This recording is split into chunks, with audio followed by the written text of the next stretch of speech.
selamat siang semua. Dengan saya Abdul Wahid dari Trasgo. Kali ini saya bersama Bapak Adrianto Sugiarto, praktisi keselamatan Jalan Politeknik APP Jakarta. Terima kasih Pak. Pak Rian saya manggil ya. Betul Pak. Ya, Pak, menarik untuk topik kali ini Pak. Tapi sebelum kita mulai mungkin bisa jelaskan kesibukan dari Pak Rian ini apa Pak? Oke, baik. Terima kasih Pak Wahid, Pak Abdul Wahid. Jadi selama ini saya profesinya adalah staf pengajar di Politeknik APP. Full time saya adalah itu. Dan ya selain itu paling melakukan penelitian di dalam konteks road safety. Karena Politeknik APP saat ini lebih kepada fokusnya lebih kepada logistik. Jadi ya setidak-tidaknya apa yang saya ketahui terkait dengan keselamatan jalan dan transportasi mungkin bisa digunakan oleh Politeknik APP yang tadinya konsentrasinya adalah teknik industri, manajemen industri, teknik industri yang kemudian sekarang berubah fokusnya menjadi logistik. Seperti itu Pak kira-kira. Jadi saya ngajarnya di prodinya memang prodi manajemen logistik. Seperti itu. Dan sempat juga jadi trainer di lembaga pelatihan pengemudi ya Pak? Iya Pak, dalam belajar ya untuk itu salah satu pengalaman yang cukup berharga saya pikir untuk mengenal bagaimana mengemudi yang baik, bagaimana berkendara yang baik seperti itu, dan itu bisa digunakan untuk diteruskan kepada pengguna jalan yang lain ataupun ke mahasiswa kami gitu. Oh gini loh mengemudi itu gitu. Gitu kira-kira Pak Abdul Wahid. So far ya, sejauh ini. Ya langsung aja mungkin Pak. Pak ya, udah mungkin dari Pak Rian sudah membaca dari hasil penelitian yang saya kirim kemarin soal apa? Ada penelitian dari mungkin jurnal dari Amerika yang menyatakan bahwasanya pengemudi yang mungkin kelas sosialnya di atas dengan perilakunya di jalan itu cenderung arogan Pak gitu ya. Mungkin dari pengamatan Pak Rian seperti apa itu? Kalau saya melihat dari penelitian yang ini kan sebenarnya kemarin kalau tidak salah Pak Wahid sempat kirim ke saya ada dua penelitian ya. Cuma yang satu lagi saya coba cari tidak ketemu Pak. Satu penelitian ini, jadi mungkin saya tidak bisa membahas detail yang satu itu yang dari PNAS itu, dari sebuah proceeding. Dan satu lagi kebetulan saya temukan yang malah yang Finlandia Pak, yang Jan-Erik Lundqvist, saya sulit nih nyebutnya Lundqvist. Jan-Erik Lundqvist itu kebetulan kemarin browsing dapat, dan begitu ketemu judulnya cukup bikin shock gitu. Nggak enak juga saya mau nyebut judulnya, tapi judul seperti ini kok masuk dengan di sebagai judul jurnal ilmiah gitu. Sebagai judul artikel ilmiah ya. Tidak, kalau diterjemahkan ke bahasa Indonesia tidak hanya bajingan boys. Bahasanya kok nggak enak gitu. itu nanti mungkin kita bisa lihat sama-sama. Tapi kalau dilihat ini kan kalau dari penelitiannya Jan-Erik ini dibilang dari pengalamannya mereka sebelum mereka melakukan penelitian, ini kenapa sih orang-orang kalau pakai mobil mewah kok pada bermasalah suka melanggar dan lain sebagainya. Apakah ini ada masalah tertentu? Apakah memang tipe-tipe orang seperti itu yang punya mereka selalu bermasalah dengan berlalu lintas? Itu yang dilihat oleh Jan-Erik Lundqvist. Kemudian setelah itu dia coba lakukan penelitian. Dari penelitian itu sebenarnya singkat cerita gitu. Kalau dilihat pertama ini terbatas di Finlandia Pak.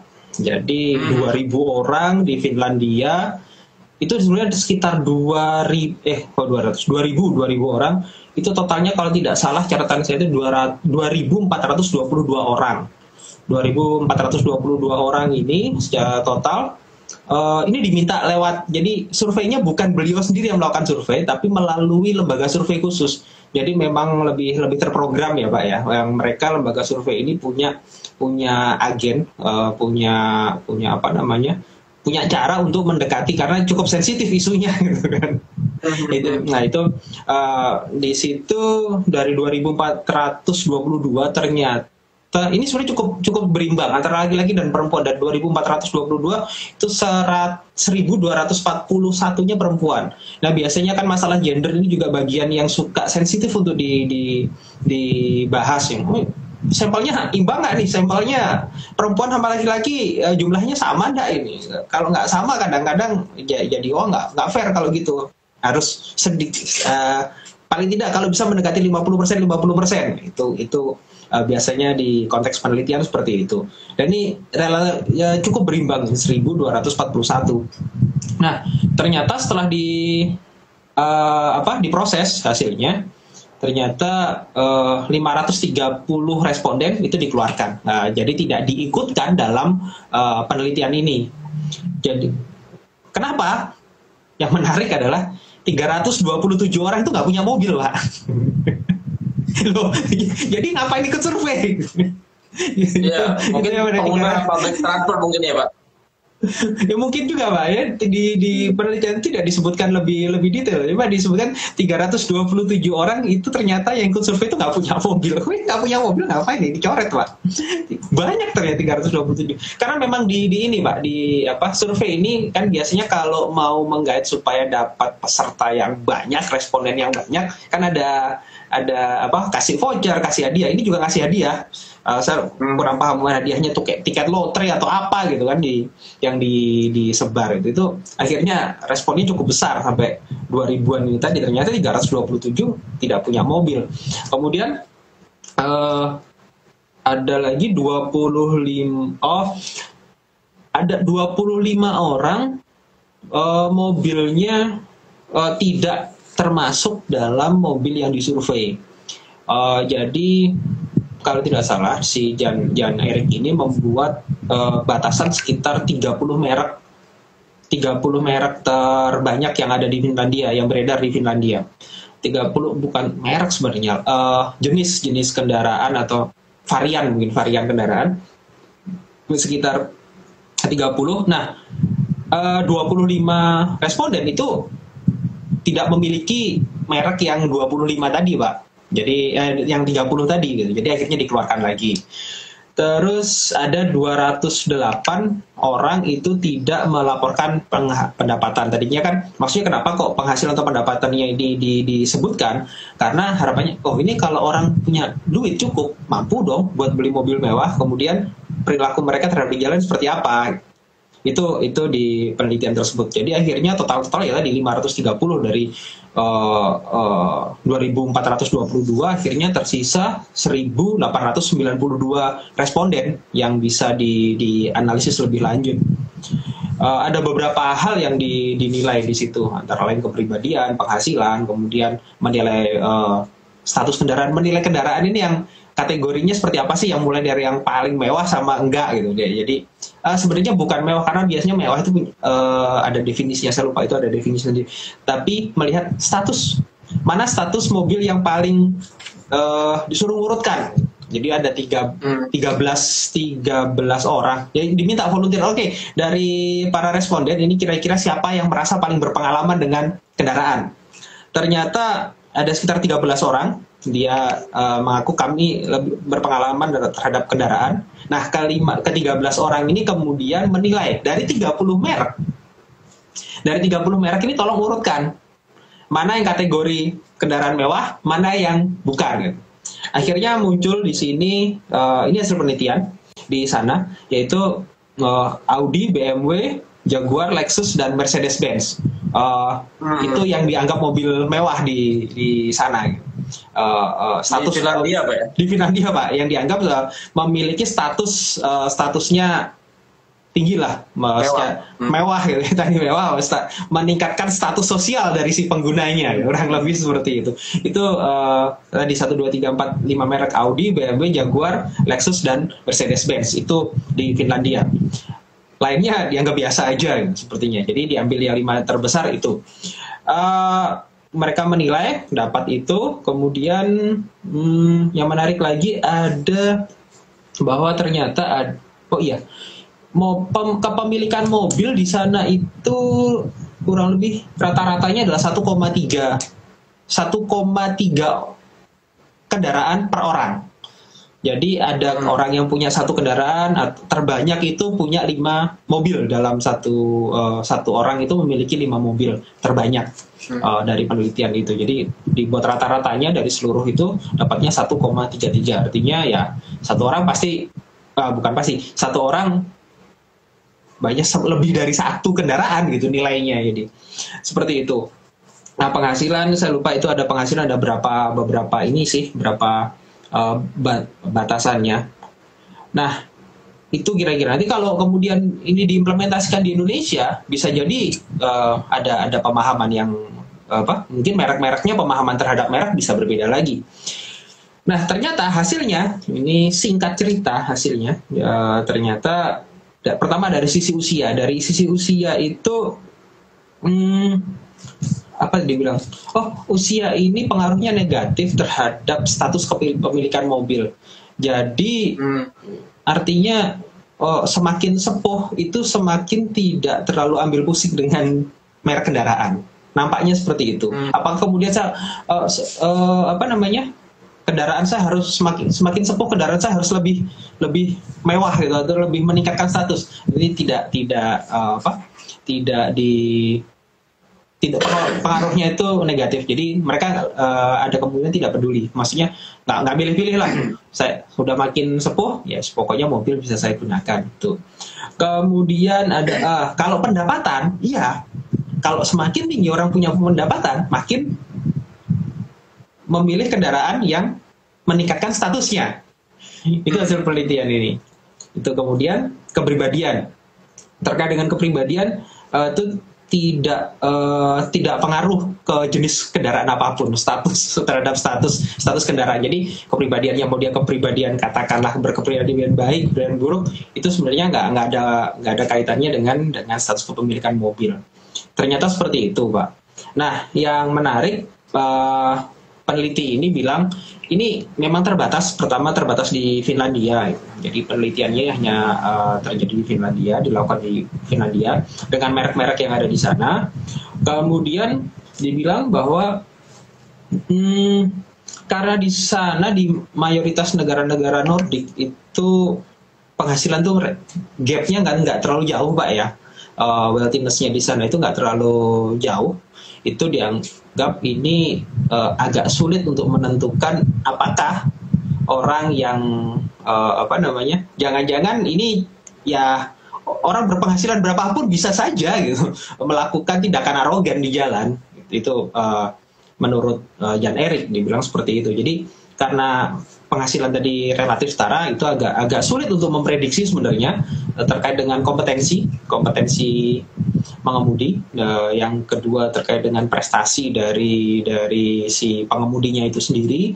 Maksud tadi yang menarik kerendahan hati ini ternyata sulit diprediksi. Jadi seperti tadi saya sempat singgung bahwa bisa karena pendapatannya ini tidak bisa untuk memprediksi kerendahan hati, artinya perilaku arogan dan sebagainya tidak selalu dimiliki oleh pemilik kendaraan mewah. Sebenarnya seperti itu.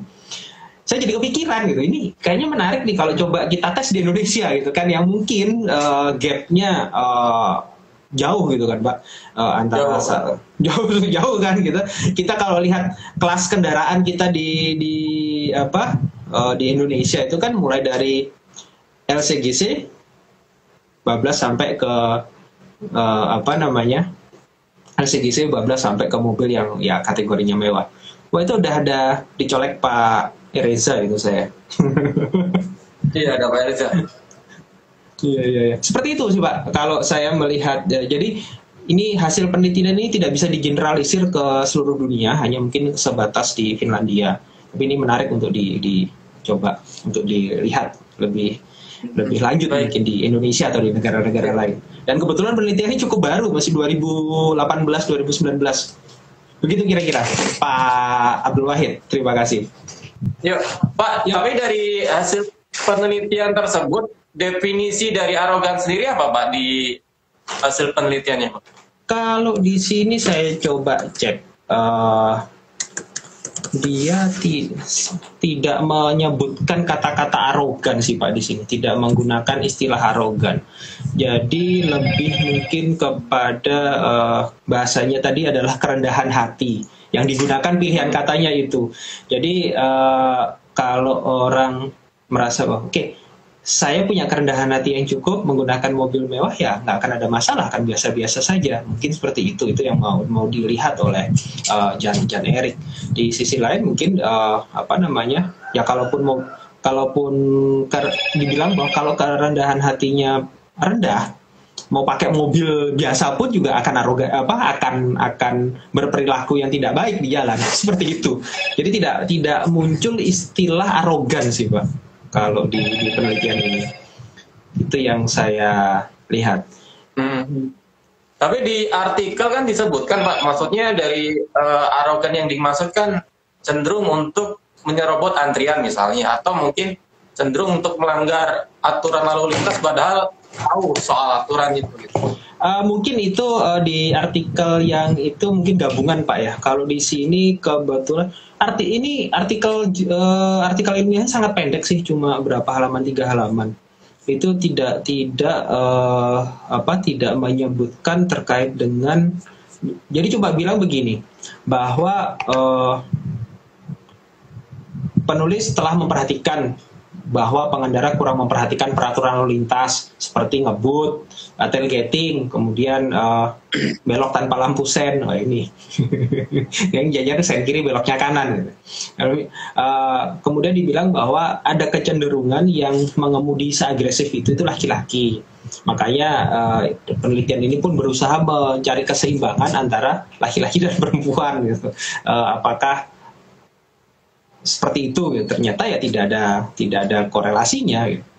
Itu dari hasil penelitian ini. Kurang lebih sih begitu Pak kalau disebut kalau dibilang mungkin istilahnya agresif itu tadi. Jadi tidak mewakili satu misalkan pelanggaran apa ya, tapi lebih di sini disebutnya adalah agresif itu antara lain nanti ngebut, tailgating, tidak memberi syarat, nggak ngasih sen, cenderung untuk ya itu tadi. Dan kebetulan yang dilihat oleh si peneliti adalah pengemudi mobil yang statusnya mobil berstatus tinggi tadi. Begitu kira-kira Pak. Jadi memang tidak disebutkan tidak menggunakan istilah arogan ternyata. Mungkin ya itu gabungan kemudian diambil sebagai sebuah definisi tersendiri oleh si pembuat artikel tersebut, mungkin saja. Tapi yang menarik Pak, ya Pak, dari hasil penelitian kan basis keilmuannya psikologi ya Pak. Betul Pak. Bukan yang lembaga Rossetti atau semacamnya. Ini menjadi menarik karena apa yang di outputnya gitu Pak. Oke, begini Pak, makanya sebenarnya ini yang lebih cocok mengulas itu adalah beliau-beliau yang mungkin di backgroundnya psikologi atau tentang perubahan keperilakuan seperti itu. Nah yang menarik kalau kita berbicara transport ini kan dari sisi sains kan ilmu pendukung Pak ya, bukan ilmu kayak sains murni katakanlah sains matematika, fisika itu tidak, transport ini kan pendukung. Jadi ilmu transport itu kan bisa masuk dimanapun. Siapa sih nggak butuh transportasi sampai detik ini gitu. Siapapun pasti memerlukan transportasi. Mau kita sebenarnya mau katakanlah ini kuliah mau jurusan apapun. Kita mau bahas tentang transport sangat-sangat bisa. Manajemen bisa, transport kita yang memang sekarang yang paling banyak itu dibahas di teknik sipil gitu. Banyak bahas transport. Kemudian ada lagi yang di psikologi tentang transport. Seperti saya di kesehatan menyebutnya juga masuk ranahnya K3 gitu. Kemudian di apalagi sebutlah jurusan apapun itu. Fisika bisa Pak kita masukkan transport, bagaimana tentang momentum, kelembaban dan lain sebagainya, keselamatan itu akan ada kaitannya. Kemudian apalagi misalkan ilmu sosial akuntansi transport di mananya, bagaimana menurunkan cost dari transport itu sangat mungkin. Jadi makanya sangat fleksibel berada dimanapun ya. Kalau ini di psikologi, terus menariknya apa? Sebenarnya kalau di psikologi lebih sering berbicara tentang perubahan perilaku. Nah kebetulan ini salah satu yang dititik adalah perilaku para pengguna mobil mewah. Nah balik lagi, ternyata hasil penelitian ini tidak, yang dibilang dia tidak bisa melakukan generalisasi bahwa ini pasti yang mobil mewah. Kebetulan saja kan kalau urutannya dalam penelitian kan lihat isunya atau latar belakangnya tadi. Kok sering yang pakai mobil begini ya? Kenapa pakai mobil ini ya? Ada hubungannya nggak yang mobil tersebut? Bisa jadi pakai, mohon maaf, misalkan kalau yang pakai LCGC gimana kalau di Indonesia? Apakah punya masalah seperti itu atau tidak? Nah, ini bisa diteliti lebih lanjut. Seperti itu kira-kira. Itu sih kalau melihat dari apa namanya yang ada di penelitian ini, Pak. Jadi seperti dulu ini sempat jadi sebuah isu, tinggal mungkin pengembangan. Yang pernah muncul itu bahwa kenapa pengguna LCGC punya kecenderungan untuk berperilaku bahaya. Kok main potongnya seperti itu, beloknya kok seperti itu, gitu sempat jadi sebuah wacana kan, sebuah isu gitu. Waktu isu itu dibahas, alasannya bahwa ini jangan-jangan masih hipotesis gitu kan, bahkan mungkin belum hipotesis, masih dugaan bahwa pengguna LCGC itu yang baru saja pindah dari sepeda motor ke mobil. Tapi style berkendaranya masih merupakan style berkendara motor, sehingga kayak ini bisa deh potong gitu. Jadi kaget yang lainnya. Mobil kan nggak bisa langsung seperti itu gitu. Itu kira-kira yang mau disampaikan salah satunya di penelitian. Makanya tidak bisa dia bilang kami tidak bisa melakukan generalisasi. Itu karena sangat kondisional. Nah, mungkin kita juga bisa di Indonesia nanti juga belum lagi populasi nih Pak. Kalau kita bawa ke Indonesia, populasi pengguna mobil yang dikatakan mewah tadi, kalau misalkan mobil yang dikatakan mewah di Indonesia itu adalah sama dengan yang di Finlandia, Audi, BMW, Jaguar, Lexus, dan Mercy, kemudian bagaimana dengan yang katakanlah LCGC tadi? Gitu. Ini kan bisa dibandingkan berapa banyak yang punya mobil mewah, berapa banyak yang punya mobil LCGC. Nah, ini sayangnya memang tidak disebutkan sih Pak, jumlah pemilik Audinya berapa, yang punya BMW berapa, punya Jaguar berapa, Lexusnya berapa gitu. Tidak disebutkan di penelitian ini. Seandainya disebutkan mungkin kita bisa, jangan-jangan jumlahnya adalah sekian. Sejauh yang saya lihat ini tidak muncul jumlah per merek kendaraan. Ada 30 varian kendaraan tadi, varian A itu berapa, bahkan detailnya pun tidak disebutkan merek selain ini apa. Apakah misalkan Saab, Volvo atau merek-merek lain dimasukkan di sini. Itu kira-kira Pak Abdul Wahid. Jadi balik lagi masalah perilaku agak sulit mengeneralisir di konteks ini. Mungkin lain waktu kita bisa mungkin buat penelitian bareng antara Transgo dengan APP. Boleh Pak. Tapi sebenarnya dari pengamatan Pak Aryan sendiri di dalam negeri apakah ada penelitian serupa Pak? Sejauh ini saya coba searching belum ketemu Pak. Saya belum ketemu, mohon maaf, itu mungkin salah satu kekurangan saya mencari hal tersebut. Nah, ini ada yang bergabung, sebenarnya bisa diajak ngobrol nih, seorang psikolog nih, baru saja bergabung. Mungkin beliau malah bisa diajak komentar. Kapan-kapan kita undang beliau Pak, terkait dengan hal ini Pak. Boleh Pak, boleh. Bu Wikan baru saja bergabung, beliau ini seorang psikolog Pak. Mungkin kapan-kapan kita bisa ajak untuk sharing terkait dengan hal itu, perubahan perilaku terutama. Nah, kalau di Indonesia sejauh ini memang saya belum ketemu Pak penelitian terkait dengan hal tersebut. Mungkin ya pencarian saya mungkin kurang dalam gitu. Kalau lebih dalam mungkin kita bisa mungkin bisa ketemu juga gitu. Ya itu mungkin hal yang menarik, kita coba inisiasi untuk membuat penelitian tersebut menjadi menarik. Basisnya ini gitu kan dari yang ada di penelitiannya Jan Erik ini tadi, kemudian kita ceritakan kita coba replikasi di Indonesia seperti apa. Begitu sih Pak. Ini ya Pak. Ya. Pak, stigma soal pengemudi mewah arogan itu kan berkaca dari peristiwa tahun lalu yang mungkin Pak Aryan tahu soal ada CEO yang terlibat selisih dengan pengendara lain Pak, itu yang menodongkan pistol dan kebetulan waktu itu menggunakan Fortuner Pak yang dianggap mobil mewah Pak. Mewah. Nah ini Pak, ini juga kayaknya menarik juga. Apakah mobil seperti Fortuner, Pajero dan lain sebagainya yang level-level itu apakah dianggap sebagai mobil mewah? Sedangkan kayak tadi misalkan ini kita juga tidak mendapatkan informasi lengkap bahwa Audi, BMW, Jaguar, Lexus dan Mercy ini yang tahun berapa yang dianggap mewah? Apakah katakanlah Mercy Tiger Boxer tahun 89 atau C180 tahun 97 itu termasuk mobil mewah atau tidak? Nah itu kira-kira yang bisa jadi apa ya? Bisa jadi salah satu pertimbangan. Nah itu Pak Beni ada. Tapi berkaca dari kasus yang tahun lalu itu, apakah stigma itu dianggap apa ya? Maksudnya kurang fair gitu Pak?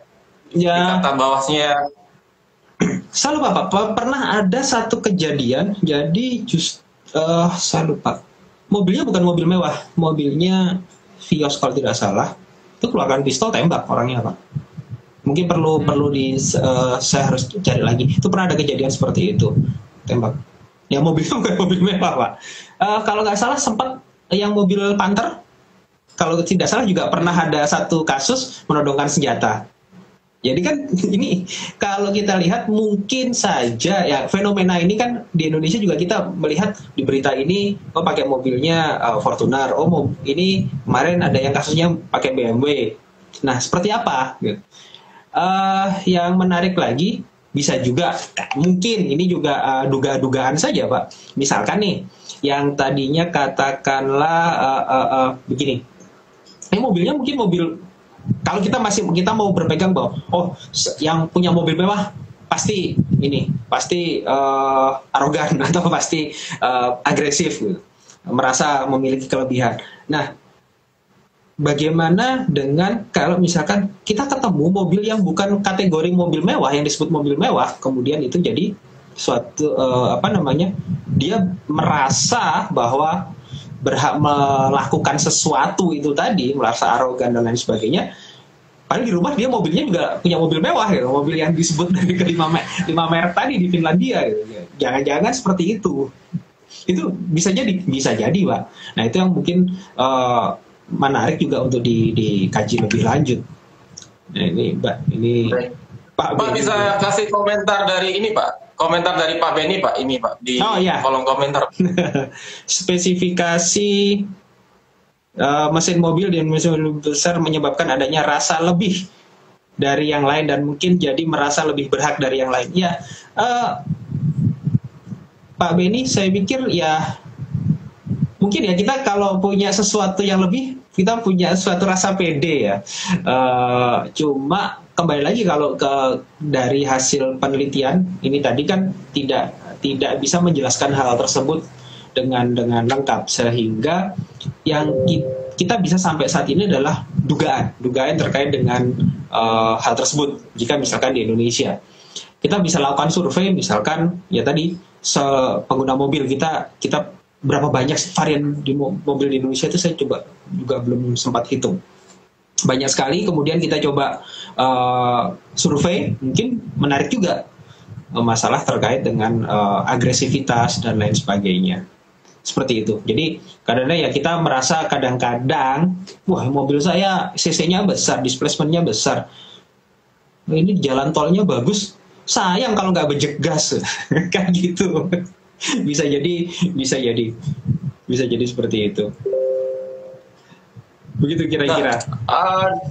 Tapi sebenarnya dari relevansi antara spesifikasi mesin mobil dengan perilaku di jalan itu, apakah ada kecenderungan untuk pengemudi untuk agresif Pak? Maksudnya kan mobil LCGC dengan mungkin Fortuner kan beda untuk kecenderungan overspeed-nya sangat beda gitu.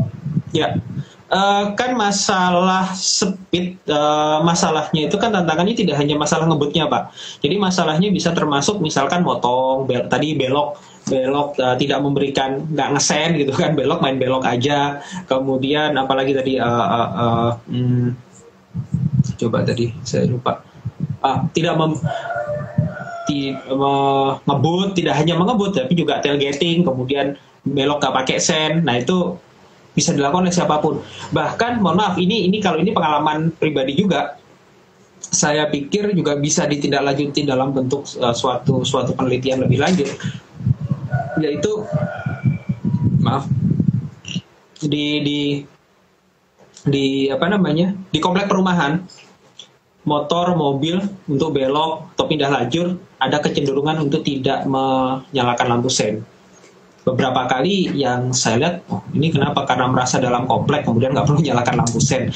Ini juga jadi satu fenomena menarik yang mungkin bisa kita teliti lebih lanjut.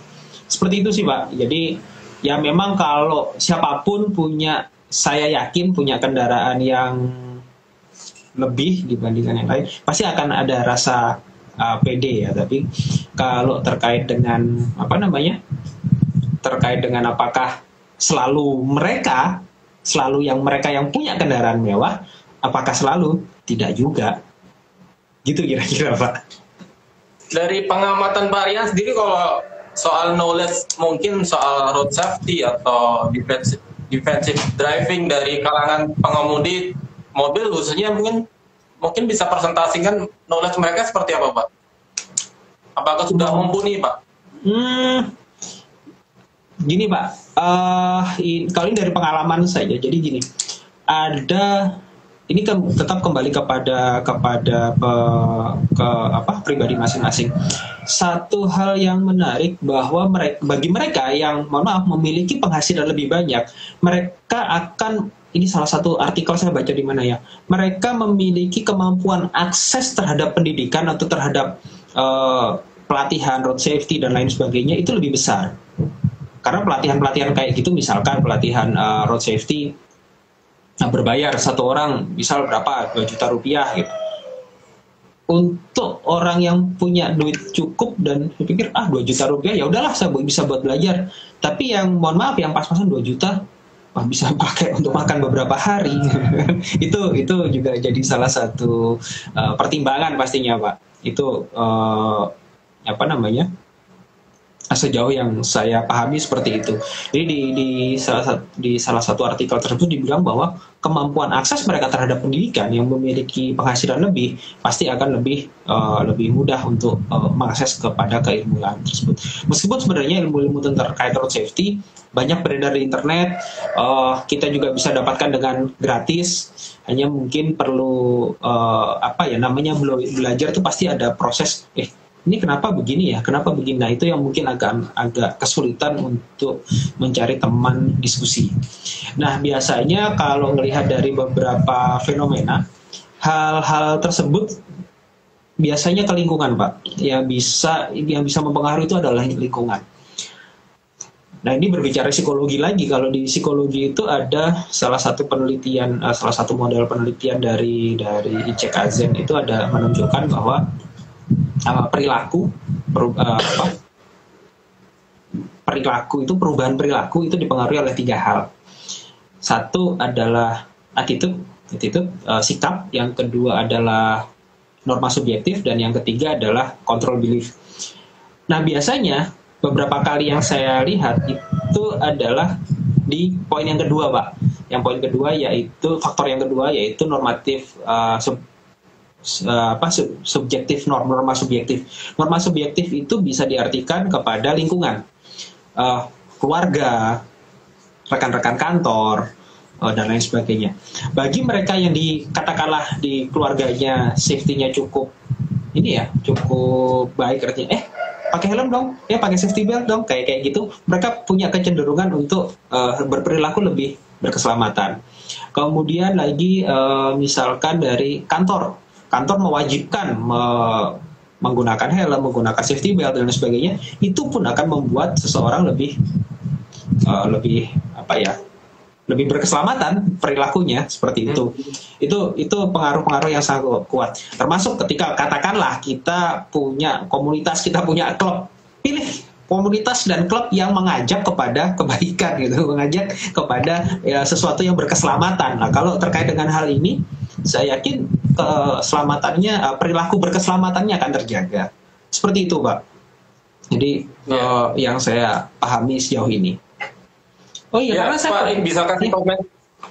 Gimana Ya, Pak? bisa kasih komentar lagi Pak dari Pak Benny nih Pak soal pemakaian sirine Trobo Pak. Sebentar belum kelihatan. Oke.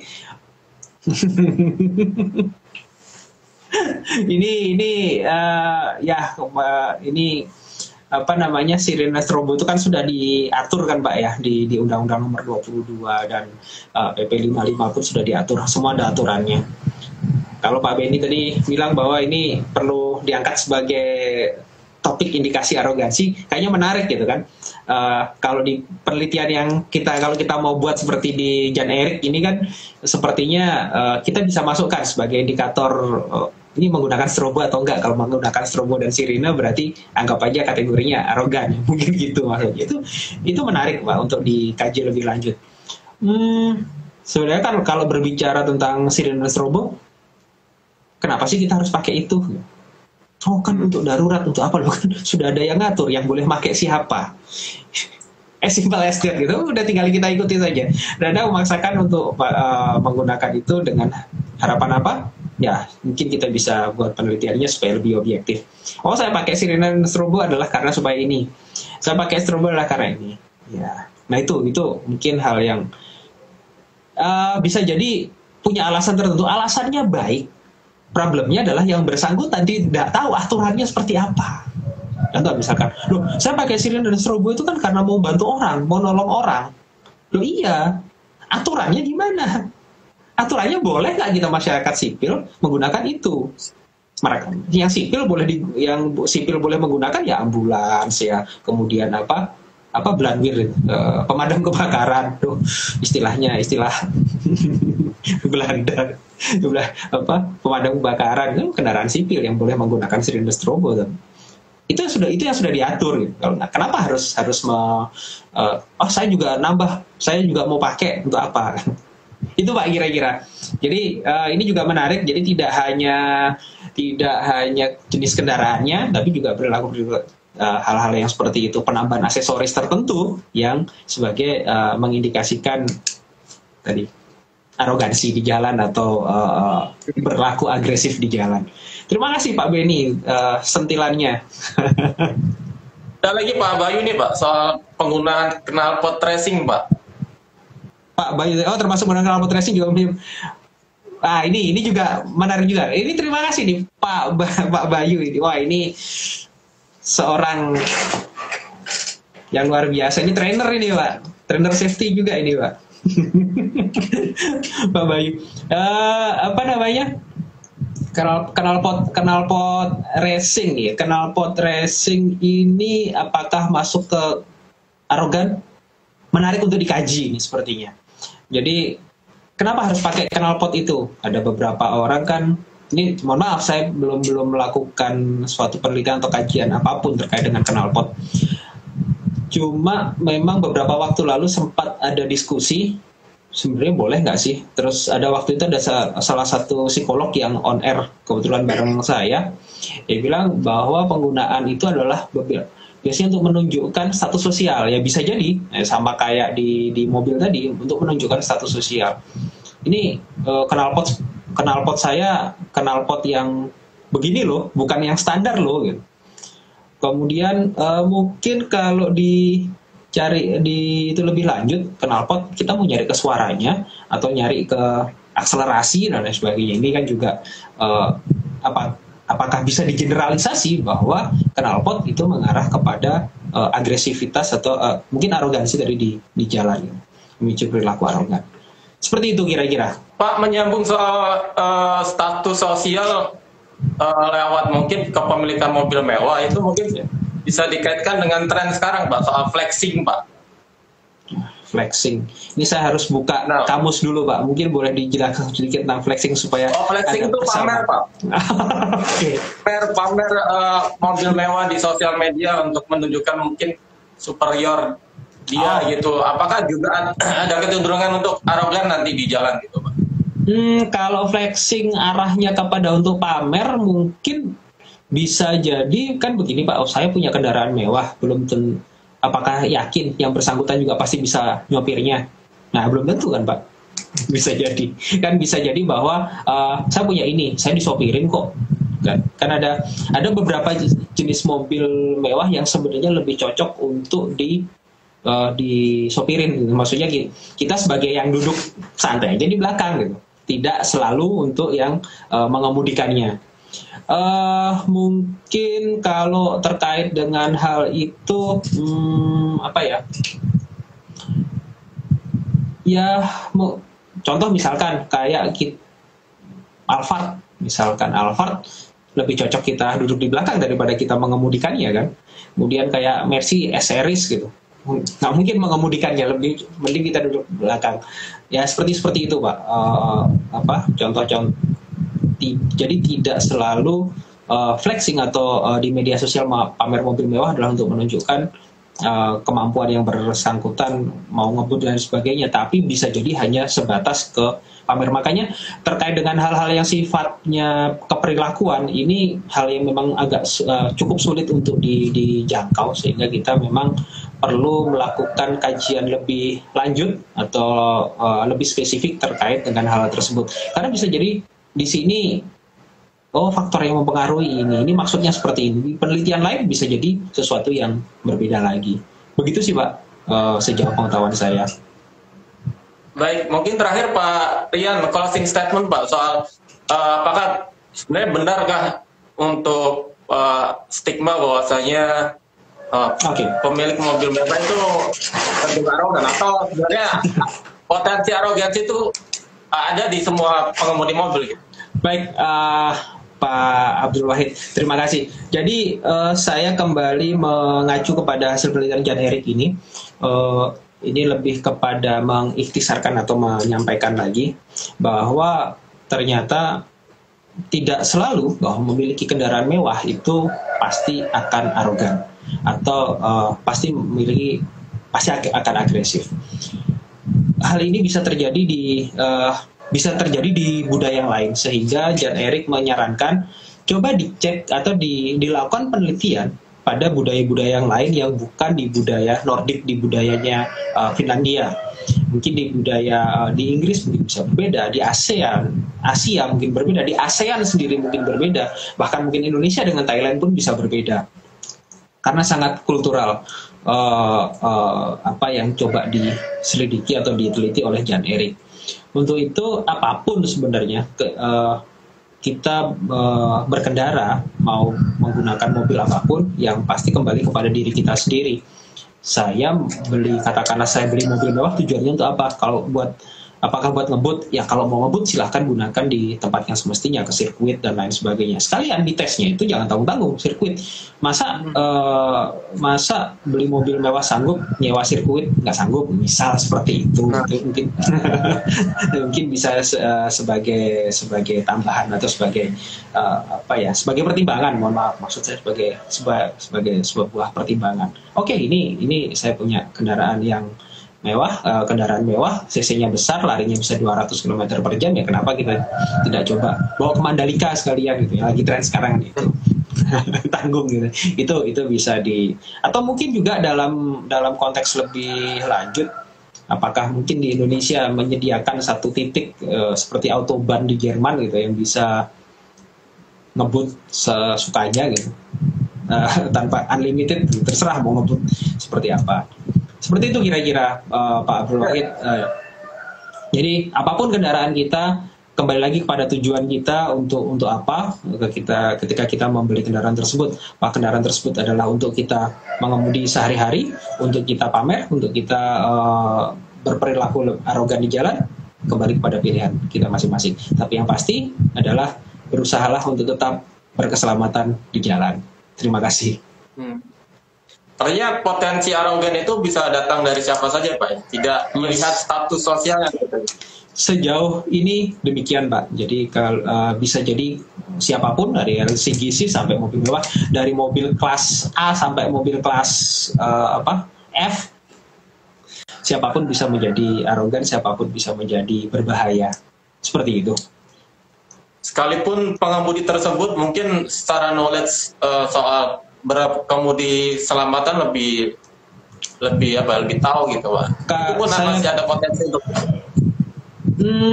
ini ini pertanyaan yang menarik, apakah pengemudi yang sudah ikut training, misalkan pengemudi yang berkeselamatan itu sudah pasti mereka akan jauh lebih berkeselamatan? Jika dia lebih berkeselamatan, mungkin saja Pak. Tapi apakah membuat yang bersangkutan tidak ugal-ugalan di jalan? Belum tentu Pak. Karena akan banyak faktor.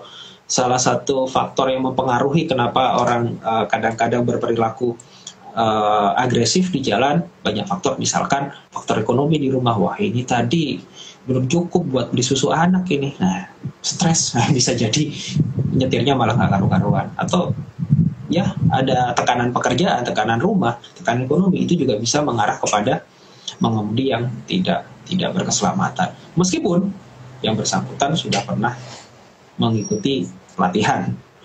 Karena ada faktor yang menekan yang lebih besar daripada saya. Wah, ini pelampiasannya seperti apa? Gitu Pak kira-kira. Baik, terima kasih Pak Rian untuk waktunya. Sama-sama Bapak. Selamat siang Pak. Selamat siang Bapak. Waalaikumsalam warahmatullahi wabarakatuh.